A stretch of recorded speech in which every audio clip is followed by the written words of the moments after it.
CUTയുടെ exam structure എല്ലാവർക്കും ആകെ doubt ആവുന്ന ഒന്നാണ്. കാരണം CUTയുടെ ഒരു നോട്ടിഫിക്കേഷൻ അല്ലെങ്കിൽ ഒരു ബുള്ളറ്റിൻ എന്ന് പറയുന്നത് ഒരുപാട് പേജുള്ളതാണ്. സോ ആർക്കും തന്നെ വായിച്ചാൽ ഒറ്റയടിക്ക് മനസ്സിലാക്കാൻ പറ്റുന്ന ഒന്നല്ല. നിങ്ങൾക്ക് അത് കൃത്യമായിട്ട് ഈ ഒരു വീഡിയോയിൽ കാണാം. Firstly I introduce myself. I am Jishnu. Welcome to N school classes.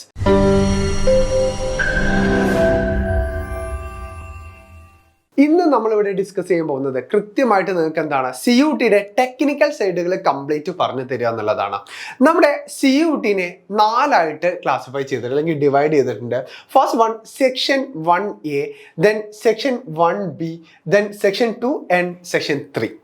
ഇതിൽ സെക്ഷൻ 1നെയാണ് രണ്ടായിട്ട് ഡിവൈഡ് ചെയ്തിട്ടുള്ളത്. ഒന്നെന്താണ് സെക്ഷൻ 1A 13ഓളം ലാംഗ്വേജുകളാണ്. 13ഓളം ലാംഗ്വേജുകൾ എന്ന് പറഞ്ഞാൽ ആദ്യമൊക്കെ എന്താണ്, നമ്മൾ സെൻട്രൽ യൂണിവേഴ്സിറ്റിയിൽ അഡ്മിഷൻ എടുക്കണമെന്നുണ്ടെങ്കിൽ നമ്മൾ എന്താണ് ഇംഗ്ലീഷിലും ഹിന്ദിയിലും മാത്രമാണ് നമുക്ക് എന്താണ് ക്വസ്റ്റ്യൻ പേപ്പർ അവൈലബിൾ ആയിട്ടുണ്ടായിരുന്നുള്ളൂ. പക്ഷേ ഇന്നെന്താണ് നിങ്ങൾക്ക് 13ഓളം റീജിയണൽ ലാംഗ്വേജുകൾ നിങ്ങൾക്ക് അവൈലബിൾ ആണ്. തമിഴാണെങ്കിലും മലയാളമാണെങ്കിലും തെലുങ്ക് തുടങ്ങി എല്ലാ ലാംഗ്വേജുകളും. ഇപ്പോൾ മലയാളത്തിൽ ഇപ്പോൾ എല്ലാവർക്കും ഇംഗ്ലീഷ് ചിലപ്പോൾ ഫ്ലുവൻ്റ് ആവണമെന്നില്ല അല്ലേ.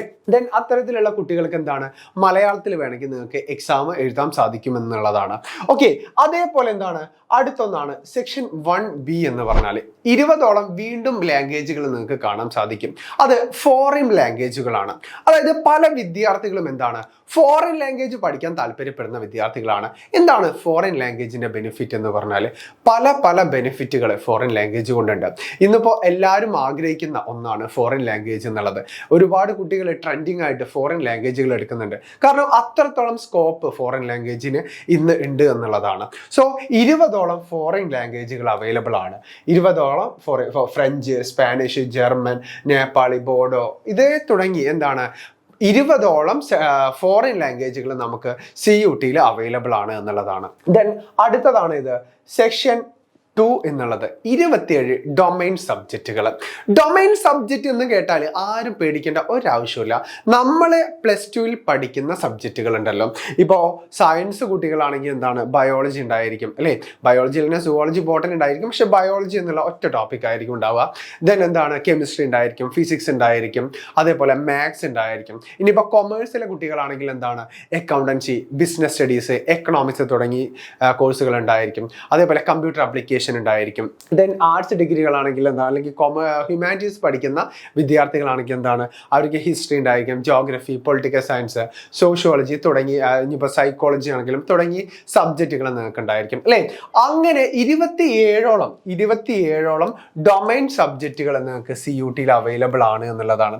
ഈ 27ഓളം സബ്ജക്റ്റുകൾ ഓരോ നമ്മൾ സബ്ജക്റ്റ് ചൂസ് ചെയ്യുകയാണെങ്കിൽ ഇപ്പോൾ ഒരു BSc എടുക്കാൻ ഉദ്ദേശിക്കുന്ന കുട്ടികളാണെങ്കിൽ അവർക്ക് ഒരു ഫോർമേഷൻ ഉണ്ട്. അവർ ഇന്ന ടെസ്റ്റുകളൊക്കെയാണ് എഴുതേണ്ടത് എന്നുള്ളത്. ഇപ്പൊ കൊമേഴ്സ് എടുക്കാൻ ഉദ്ദേശിക്കുന്ന വിദ്യാർത്ഥികളാണെങ്കിൽ അവർ ഇന്ന എക്സാമുകളൊക്കെയാണ് എഴുതേണ്ടത് എന്നുള്ളതുണ്ട്. ഇനിയിപ്പോൾ ആർട്സ് എടുക്കുന്ന വിദ്യാർത്ഥികളാണെങ്കിൽ അവരും ഇന്നതൊക്കെ എഴുതേണ്ടത് എന്നുള്ളതുണ്ട്. സോ അത് നിങ്ങൾ കൃത്യമായിട്ട് നിങ്ങൾ മനസ്സിലാക്കണം. കാരണം എന്താണെന്ന് വെച്ചാൽ കഴിഞ്ഞ 2 വർഷങ്ങളായിട്ട് പലരും അപ്ലിക്കേഷൻ തെറ്റിച്ചു കൊടുത്തിട്ട് ഒരുപാട് റിജക്ഷൻ വന്നിട്ടുണ്ട്. അതായത് അവർക്ക് എക്സാം എഴുതാൻ പറ്റാത്ത അവസ്ഥ, അതേപോലെ പല സെൻട്രൽ യൂണിവേഴ്സിറ്റികളിലും അഡ്മിഷൻ എടുക്കാൻ പറ്റാത്ത അവസ്ഥകളൊക്കെ വന്നിട്ടുണ്ട്. കാരണം ഓരോ യൂണിവേഴ്സിറ്റികൾക്കും ഓരോ ക്രൈറ്റീരിയകളുണ്ട്. ആ ക്രൈറ്റീരിയ കൂടി എന്താണ് നിങ്ങൾ മനസ്സിലാക്കണം എന്നുള്ളതാണ്. ഓക്കെ, ഇപ്പം എന്താണ് അക്കൗണ്ടൻസി, അതേപോലെ biology, bio chemistry, business studies, chemistry തുടങ്ങി എന്താണ് 27ഓളം ഡൊമൈൻ സബ്ജക്റ്റുകൾ നിങ്ങൾക്ക് അവൈലബിൾ ആണ്. കണ്ടോ, ടീച്ചിങ് ആപ്റ്റിറ്റ്യൂഡ് ഒക്കെ ഉണ്ട്. ടീച്ചിങ് ആപ്റ്റിറ്റ്യൂഡ് എന്ന് പറഞ്ഞാൽ BEd ഒക്കെ പഠിക്കാൻ ആഗ്രഹിക്കുന്ന ഇൻ്റഗ്രേറ്റഡ് BEdും കാര്യങ്ങളൊക്കെ ഉണ്ട്. അത് നിങ്ങൾ പഠിക്കാൻ ആഗ്രഹിക്കുന്ന കുട്ടികൾക്ക് അത് നിങ്ങൾക്ക് എടുക്കാൻ സാധിക്കും. അതേപോലെ എന്താണ് ലീഗൽ സ്റ്റഡീസ്, കണ്ടോ ലീഗൽ സ്റ്റഡീസ് അവൈലബിൾ ആണ്. അതായത് LLB പഠിക്കാൻ ഉദ്ദേശിക്കുന്ന വിദ്യാർത്ഥികൾക്ക് എന്താണ് ലീഗൽ സ്റ്റഡീസ് ആവശ്യമായിട്ട് വരും. നിങ്ങൾ ആദ്യം മനസ്സിലാക്കേണ്ടത് ഇപ്പോൾ സയൻസ് എടുക്കാൻ ഉദ്ദേശിക്കുന്ന, സയൻസിലെ ഏത് ഡിഗ്രി എടുക്കാൻ ഉദ്ദേശിക്കുന്ന വിദ്യാർത്ഥികളാണെങ്കിലും നിങ്ങൾ മസ്റ്റായിട്ട് ഓപ്റ്റ് ചെയ്യേണ്ട ഒരു സെക്ഷൻ ഉണ്ട്, ഒരു സ്ട്രീം ഉണ്ട്. അത് ഏതാണെന്ന് വെച്ചാൽ നിങ്ങൾ ഇംഗ്ലീഷ് ലാംഗ്വേജ് നിങ്ങൾ മസ്റ്റായിട്ട് എടുത്തിരിക്കണം എന്നുള്ളതാണ്. ഇംഗ്ലീഷ് എടുക്കണം. അതിനു പുറമെ 3 ഡൊമൈൻ സബ്ജക്റ്റുകൾ നിങ്ങൾ വേണ്ടി വരും. ചില യൂണിവേഴ്സിറ്റികളിൽ 4ഉം വേണ്ടി വരും. അതായത് നിങ്ങൾ ശ്രദ്ധിക്കേണ്ടത് സയൻസ് ആണ് എടുക്കാൻ ഉദ്ദേശിക്കുന്നതെങ്കിൽ നിങ്ങൾ സയൻസ് സ്ട്രീമിലെ ഏതാണ് ബയോളജി, ഫിസിക്സ്, കെമിസ്ട്രി, മാത്സ് ഈ 4 സബ്ജക്റ്റുകളും നിങ്ങൾ എക്സാം എഴുതേണ്ടി വരും എന്നുള്ളതാണ്. അതിപ്പോൾ കോഴ്സിനെ ഡിപ്പെൻഡ് ചെയ്തിട്ട് ചിലതിന് എന്താണ് 3 സബ്ജക്റ്റുകൾ മതി എന്നുള്ള. അതിനു പുറമെ ഇംഗ്ലീഷ് സബ്ജക്റ്റുകളും നിങ്ങൾക്ക് ആവശ്യമാണ്. ആവശ്യമാണ് എന്നുള്ളതാണ്. സയൻസിലെ ഏത് സ്ട്രീമിനാണെങ്കിലും ഈ 4 സബ്ജക്റ്റും പ്ലസ് ഇംഗ്ലീഷും ടോട്ടൽ 5 സബ്ജക്റ്റ് ഉണ്ടെങ്കിൽ നിങ്ങൾക്ക് എന്താണ് ഏത് സയൻസ് സ്ട്രീമിലേക്ക് നിങ്ങൾക്ക് പോകാൻ സാധിക്കും. ഏത് സയൻസ് സ്ട്രീം എന്ന് പറഞ്ഞാൽ എഞ്ചിനീയറിംഗ് സ്ട്രീം ഉണ്ട്, എഞ്ചിനീയറിംഗ് ഉണ്ട് CUT-ൽ, അതേപോലെ B.Pharm, D.Pharm ആ പോലെയുള്ള കോഴ്സുകളുണ്ട്, അതേപോലെ BSc പോലെയുള്ള കോഴ്സുകളുണ്ട്. ഇതിലേക്കൊക്കെ BSc ഇന്റഗ്രേറ്റഡ് കോഴ്സുകളുണ്ട്, ഹോണേഴ്സ് ഡിഗ്രി, ഇതിലേക്കൊക്കെ നിങ്ങൾക്ക് ഈ 5 സബ്ജക്റ്റുകൾ മാത്രം മതി എന്നുള്ളതാണ്. ദെൻ അടുത്തതാണ് ഇപ്പോൾ BCom, BBA ഈ കൊമേഴ്സ് ഫീൽഡിലേക്ക് പോകുന്ന വിദ്യാർത്ഥികളാണെങ്കിൽ നിങ്ങൾ മസ്റ്റ് ആയിട്ടും ശ്രദ്ധിക്കേണ്ട കാര്യം, നിങ്ങൾക്ക് വേണ്ടത് ഒരു ഇംഗ്ലീഷ് പേപ്പർ വേണം. അതിന് പുറമെ നിങ്ങൾക്ക് ജനറൽ ടെസ്റ്റ് വേണം. ജനറൽ ടെസ്റ്റ് എന്ന് പറഞ്ഞ ഒരു പേപ്പർ വരും. അതിന് പുറമെ നിങ്ങൾക്ക് 3 ഡൊമൈൻ സബ്ജക്റ്റുകൾ നിങ്ങൾക്ക് ആവശ്യം വരും. 3 ഡൊമൈൻ സബ്ജക്റ്റുകളിൽ പല സെൻട്രൽ യൂണിവേഴ്സിറ്റികൾക്കും ഏതാണോ എടുക്കുന്നത്, ഇപ്പോൾ BCom എടുക്കുകയാണെങ്കിൽ അക്കൗണ്ടൻസി, ബിസിനസ് സ്റ്റഡീസ് മതി. ഇപ്പോൾ ഈ 4 സബ്ജക്റ്റുകൾ നിങ്ങൾക്ക് മതി. പക്ഷേ ചില യൂണിവേഴ്സിറ്റികളിൽ റയർ കേസ് ആയിട്ട് റയർ യൂണിവേഴ്സിറ്റികളിൽ 3 ഡൊമൈൻസ് മസ്റ്റ് ആയിട്ട് വേണം എന്നുള്ളതുണ്ട്. സോ നിങ്ങൾ മിനിമം 5 പേപ്പർ നിങ്ങൾ ചൂസ് ചെയ്യണം എന്നുള്ളതാണ്. ഓക്കെ, എല്ലാ വിദ്യാർത്ഥികളും മിനിമം 5 പേപ്പർ, അതായത് ഒരുപാട് സെൻട്രൽ യൂണിവേഴ്സിറ്റികൾ നിങ്ങൾ ഉദ്ദേശിക്കുന്നുണ്ടെങ്കിൽ, ഇപ്പൊ ചില ആളുകളുണ്ട് ഇപ്പോൾ പോണ്ടിച്ചേരി മാത്രം മതി എന്നുള്ളതാണ്. പോണ്ടിച്ചേരിക്ക് ജനറൽ ടെസ്റ്റിന്റെ മാർക്ക് മാത്രം മതി. അപ്പോൾ അത്തരത്തിലുള്ള യൂണിവേഴ്സിറ്റികളാണെങ്കിൽ നിങ്ങൾ ഓക്കെ ഫൈൻ, കുഴപ്പമില്ല. അല്ലാതെ എല്ലാ യൂണിവേഴ്സിറ്റിയിലും കൊടുക്കുന്നുണ്ട്, ഇപ്പൊ ഡൽഹി പോലെയുള്ള യൂണിവേഴ്സിറ്റികളൊക്കെയാണ് എന്നുണ്ടെങ്കിൽ നിങ്ങൾ മിനിമം നിങ്ങൾ 5 പേപ്പറാണ്. ഇപ്പൊ ഡൽഹിക്ക് തന്നെ ഒരു സ്പെഷ്യൽ ക്രൈറ്റീരിയയും കാര്യങ്ങളൊക്കെ ഉണ്ട്, അത് ഞാൻ പറയാം. ഓക്കെ, ദെൻ അടുത്തത് ഇപ്പോ ഹ്യൂമാനിറ്റീസ് അല്ലെങ്കിൽ ആർട്സ് ഡിഗ്രി ആഗ്രഹിക്കുന്ന വിദ്യാർത്ഥികളാണെങ്കിൽ നിങ്ങൾ നിങ്ങൾക്ക് വേണ്ടതാണ് ജനറൽ ടെസ്റ്റ് ഇംഗ്ലീഷ്. ഏത് ഡിഗ്രിയാണ്, ഇപ്പോൾ ഹിസ്റ്ററി ആണെങ്കിൽ ഹിസ്റ്ററി എന്നൊരു സബ്ജക്റ്റ് വേണ്ടായിരിക്കും. ഇപ്പോൾ പൊളിറ്റിക്കൽ സയൻസ് ആണെങ്കിൽ പൊളിറ്റിക്കൽ സയൻസ് എന്നുള്ള ഒരു സബ്ജക്റ്റ് മാത്രം മതി. ഓക്കെ, അതായത് ജനറൽ ടെസ്റ്റ് ഇംഗ്ലീഷ്, ഹിസ്റ്ററി അല്ലെങ്കിൽ പൊളിറ്റിക്കൽ സയൻസ്, ഈ 3 സബ്ജക്റ്റുകൾ മതി. പക്ഷേ അതിലും ഡൽഹി യൂണിവേഴ്സിറ്റി പോലെയുള്ള ക്യാമ്പസുകൾ നിങ്ങൾ ആഗ്രഹിക്കുന്നുണ്ടെങ്കിൽ ഈ ഒരു ഹിസ്റ്ററിക്ക് പകരം 2 ഡൊമൈൻ കൂടി നിങ്ങൾ ചൂസ് ചെയ്യേണ്ടതുണ്ട്. അത് നിങ്ങൾ +2-ൽ പഠിച്ച് തന്നെ ആയിരിക്കും വേണം. ഞാൻ അതിനെക്കുറിച്ച് ഡീറ്റെയിൽ ആയിട്ട് നിങ്ങളോട് പറയാം. മിനിമം നിങ്ങൾ 5 ഡിഗ്രി അല്ലെങ്കിൽ 5 സബ്ജക്റ്റ് നിങ്ങൾ മിനിമം നിങ്ങൾ ചൂസ് ചെയ്യണം എന്നുള്ളതാണ്. നിങ്ങൾക്ക് അറൗണ്ട് 10 സബ്ജക്റ്റ് നിങ്ങൾക്ക് എടുക്കാൻ സാധിക്കും. അതിൽ മിനിമം നിങ്ങൾ 5 സബ്ജക്റ്റ് നിങ്ങൾ ചൂസ് ചെയ്യണം എന്നുള്ളതാണ്. ഓക്കെ, ദെൻ അടുത്തതാണ് ജനറൽ ടെസ്റ്റ് എന്നുള്ളത്. ജനറൽ ടെസ്റ്റ് എന്ന് പറഞ്ഞാൽ നിങ്ങൾക്ക് GK, കറണ്ട് അഫയേഴ്സ്, അതേപോലെ ജനറൽ നോളജ് അല്ലെങ്കിൽ GK പരമായിട്ടുള്ള ഹിസ്റ്ററി, ജോഗ്രഫി, പൊളിറ്റി, അതേപോലെ economics, science and technology, environment and ecology, general science, ഒരു 8 മുതൽ 10ാം ക്ലാസ് വരെയുള്ള സിലബസിലുള്ള കുറച്ച് NCERT-യിലുള്ള കുറച്ച് ഭാഗങ്ങളാണ് നിങ്ങൾക്ക് കൃത്യമായിട്ട് ചോദിക്കാം. അത് നിങ്ങൾ കൃത്യമായിട്ട് പഠിച്ചിരിക്കണം. അതുപോലെ തന്നെ സിമ്പിൾ മാത്സ്, അല്ലെ, മാത്സ് എല്ലാവർക്കും ഭയങ്കര പ്രയാസമുള്ള ഒരു സബ്ജക്റ്റ് ആണ്. പക്ഷെ ഇത് 8 മുതൽ 10 വരെയുള്ള സിമ്പിൾ മാത്സ് ആണ് നിങ്ങൾക്ക് വരുള്ളൂ. അതേപോലെ മെന്റൽ എബിലിറ്റി എന്ന് പറയുന്ന ഒരു ടോപ്പിക് ഉണ്ട്.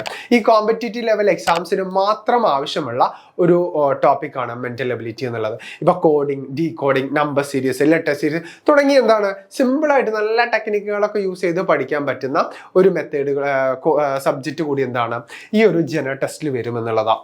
പല സെൻട്രൽ യൂണിവേഴ്സിറ്റികളും ജനറൽ ടെസ്റ്റിന്റെ മാർക്ക് മാത്രം പ്രിഫർ ചെയ്യുന്ന യൂണിവേഴ്സിറ്റികളുണ്ട്. ഇപ്പോൾ പോണ്ടിച്ചേരി പോലെയുള്ള യൂണിവേഴ്സിറ്റികൾ അല്ലെങ്കിൽ ഇന്റഗ്രേറ്റഡ് പോലെയുള്ള യൂണിവേഴ്സിറ്റികൾ ജനറൽ ടെസ്റ്റിന്റെ മാർക്കാണ് ഭൂരിഭാഗം യൂണിവേഴ്സിറ്റികളെ പ്രിഫർ ചെയ്യാം. സോ ജനറൽ ടെസ്റ്റിന് അത്രത്തോളം തന്നെ പ്രാധാന്യമുണ്ട് എന്നുള്ളതാണ്. സോ നിങ്ങൾ ജനറൽ ടെസ്റ്റ് നല്ല ഫോക്കസ് ചെയ്ത് നിങ്ങൾ പഠിക്കേണ്ടതുണ്ട്. ഓക്കെ, ജനറൽ ടെസ്റ്റ് നമ്മളൊരു പുതിയ ഒരു ഓഫർ ഇപ്പോൾ വരുന്നുണ്ട്. ജനറൽ ടെസ്റ്റ് ഇംഗ്ലീഷ്, ഇനി 3 ഡൊമൈൻസ്, ഏതെങ്കിലും 3 ഡൊമൈൻസ് നിങ്ങൾക്ക് എടുക്കും ചെയ്യാം. അതിന് വെറും 4,999 രൂപ മാത്രമേ നമ്മൾ ഈടാക്കുന്നുള്ളൂ. അതിന് അറൗണ്ട് ഒരു 6,500 അടുത്ത് എമൗണ്ട് കോഴ്സ് ഫീ വരുന്ന ഒരു ഫീസ് സ്ട്രക്ചർ ആണ്. അത് നമ്മൾ ഒരു സ്പെഷ്യൽ ഓഫർ എന്നുള്ള രൂപത്തിൽ നിങ്ങൾക്ക് വേണ്ടി തരികയാണ്. ആർക്കെങ്കിലും അഡ്മിഷൻ എടുക്കാൻ താല്പര്യം ഉണ്ടെങ്കിൽ താഴെ കാണുന്ന നമ്പറിൽ നിങ്ങൾ കോൺടാക്ട് ചെയ്താൽ മതി. ഓക്കെ, അപ്പോൾ ഇത്രയും കാര്യങ്ങളാണ് നിങ്ങൾ കൃത്യമായിട്ട് മനസ്സിലാക്കേണ്ടതുള്ളത്. അതുപോലെ തന്നെ മറ്റൊരു കാര്യമാണ് ഇതിൻ്റെ ഒരു എക്സാമിനേഷൻ്റെ ഒരു പാറ്റേൺ അല്ലെങ്കിൽ ക്വസ്റ്റ്യൻസും കാര്യങ്ങളൊക്കെ നമുക്കൊന്ന് ജസ്റ്റ് ഒന്ന് പരിചയപ്പെടാം. ഇപ്പോൾ പാർട്ട് 1A-യും B-യും ഉണ്ട് അല്ലേ? ഇതിൽ നിങ്ങൾ ഈ B നിങ്ങൾ കമ്പൽസറി എടുക്കേണ്ട ഒരു ആവശ്യമില്ല. നിങ്ങൾക്ക് എങ്ങാനും വേണം എന്നുള്ളവർ മാത്രം അത് എടുത്താൽ മാത്രം മതി. സെക്ഷൻ 1A-ൽ ഇംഗ്ലീഷ് ലാംഗ്വേജ് നിങ്ങൾ മസ്റ്റായിട്ട് എടുത്തിരിക്കണം. ഇംഗ്ലീഷ് ആയിരിക്കണം നിങ്ങൾ മസ്റ്റായിട്ടും എടുത്തിരിക്കേണ്ട സബ്ജക്റ്റ്. കാരണം മലയാളമൊക്കെ എടുക്കാം, പക്ഷെ എന്താണ് മലയാളം ഗ്രാമർ എന്ന് പറയുന്നത് ഇംഗ്ലീഷ് ഗ്രാമറിനെ പോലെ അത്ര സിമ്പിൾ അല്ല.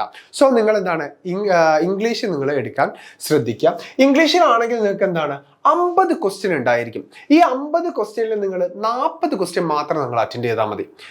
പാർട്ട് 1A സെക്ഷൻ 1A എന്താണ് 50 ക്വസ്റ്റ്യൻ ഉണ്ടാവും. അതിൽ 40 ക്വസ്റ്റ്യൻ മാത്രം നിങ്ങൾ എഴുതിയാൽ മതി. അതിന്റെ മാർക്കാണ് അതിലെടുക്കുക. നിങ്ങൾക്ക് എന്താണ് 10 സബ്ജക്റ്റ് വരെ നിങ്ങൾക്ക് എടുക്കാൻ സാധിക്കും. അതെന്താണ് 10 ദിവസങ്ങളിലാവണമെന്നില്ല. ചിലപ്പോൾ ഒരു ദിവസം ചിലപ്പോൾ 2 എക്സാമുകളായിരിക്കും, ചിലപ്പോൾ ഒരു ദിവസം 3 എക്സാമുകളായിരിക്കും. ഇങ്ങനെ എന്താണ് CUT എക്സാം എന്ന് പറഞ്ഞാൽ സെപ്പറേറ്റ് ആയിട്ടാണ്, അല്ലാതെ ഒറ്റ ദിവസം കൊണ്ട് എല്ലാതും അല്ല. ഇപ്പം നിങ്ങളിപ്പോൾ 3 ഡൊമൈൻ എടുക്കുകയാണെങ്കിൽ 3 എക്സാമുകളായിട്ട് നിങ്ങൾക്ക് ഉണ്ടായിരിക്കും. ഇപ്പോൾ ഒറ്റ ദിവസം ചിലപ്പോൾ 2 എക്സാമുകൾ വരാറുണ്ട്. അതിനുശേഷം അടുത്തൊരു ദിവസമായിരിക്കും വേറെ 2 ഡൊമൈൻസ് വരിക. ഇങ്ങനെ എന്താണ് കൃത്യമായിട്ട് നമ്മുടെ ആ ഒരു എക്സാമിനേഷൻ്റെ ഹോൾ ടിക്കറ്റ് വന്നാലാണ് നിങ്ങൾക്ക് കൃത്യമായിട്ട് അത് മനസ്സിലാക്കാൻ സാധിക്കുക. ഓക്കെ, അതേപോലെ തന്നെ ഡൊമൈൻ സബ്ജക്റ്റുകളാണെങ്കിൽ ഡൊമൈൻ സബ്ജക്റ്റ് ഇപ്പോൾ ഞാൻ നേരത്തെ പറഞ്ഞു, കെമിസ്ട്രി ആണെങ്കിലും ഫിസിക്സ് ആണെങ്കിലും അക്കൗണ്ടൻസി ആണെങ്കിലും ബിസിനസ് സ്റ്റഡീസ് ആണെങ്കിലും ഹിസ്റ്ററി ജിയോഗ്രഫി ഏതാണെങ്കിൽ പോലും നിങ്ങൾക്ക് എന്താണ് 50 ക്വസ്റ്റ്യൻ ചോദിക്കുകയാണെങ്കിൽ ക്വസ്റ്റ്യൻസ് 50 എണ്ണം വരികയാണെങ്കിൽ നിങ്ങൾ അതിൽ എന്താണ് 45 ക്വസ്റ്റ്യൻ നിങ്ങൾ അറ്റൻഡ് ചെയ്യണം. ഓക്കെ, അതിപ്പോൾ 40 ക്വസ്റ്റ്യൻ ആണ് ചോദിക്കുന്നതെങ്കിൽ നിങ്ങൾ എന്താണ് 35 ക്വസ്റ്റ്യൻ നിങ്ങൾ അറ്റൻഡ് ചെയ്താൽ മതി.